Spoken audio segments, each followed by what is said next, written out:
Hello and welcome to Electrical Engineering for Professionals. Feel free to pause the video at any time to read the document on screen. I'll be summarizing its content for you in a clear and concise way. Today's topic is the real phenomenon behind electricity and energy transfer, which is often misunderstood. Many people think of electricity as a flow of electrons carrying energy from a power source to devices. However, what actually happens is quite different. Electrical energy moves through the space around wires in the form of electromagnetic fields traveling at the speed of light. The direction and flow of this energy are described by what's known as the Poynting vector, which always points perpendicular to both the electric and magnetic fields. Inside the wires, the electrons don't actually carry the energy. They move extremely slowly, almost at a snail's pace, or simply oscillate back and forth when alternating current is involved. In a typical circuit, energy radiates outward from the source, travels through the space surrounding the wires, and enters devices like light bulbs from all directions. This is why electricity can pass through a transformer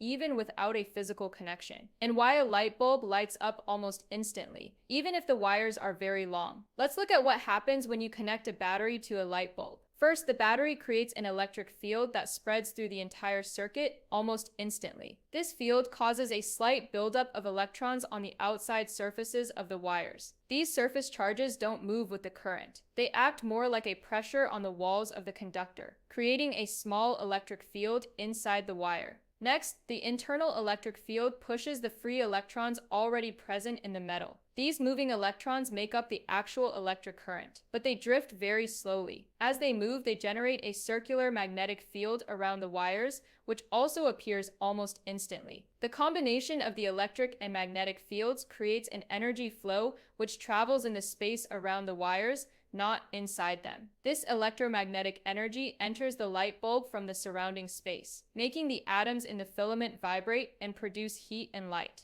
The electrons themselves only move a tiny distance within their section of wire, and it's not the same electrons traveling all the way from the battery to the bulb. The reason the light bulb lights up so quickly is because it's the electromagnetic energy traveling at the speed of light that reaches the bulb, not the electrons themselves. Now, why do electrons move so slowly in a conductor? There are three main reasons. First, electrons constantly collide with the atoms inside the metal, losing their momentum in the direction of the current. Second, there are a huge number of free electrons packed into a small space, making it crowded and difficult for them to move.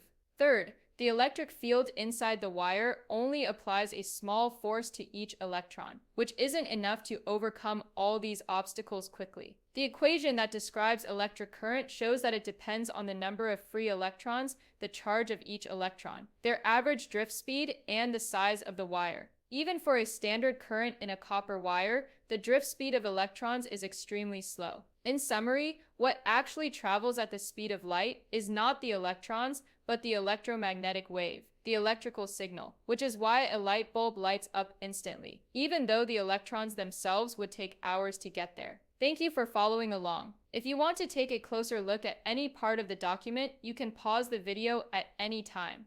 Thanks for watching this video. Feel free to subscribe to Electrical Engineering for Professionals. We're gradually covering all topics in electronics, from hardware design to software, with new videos posted regularly. See you soon.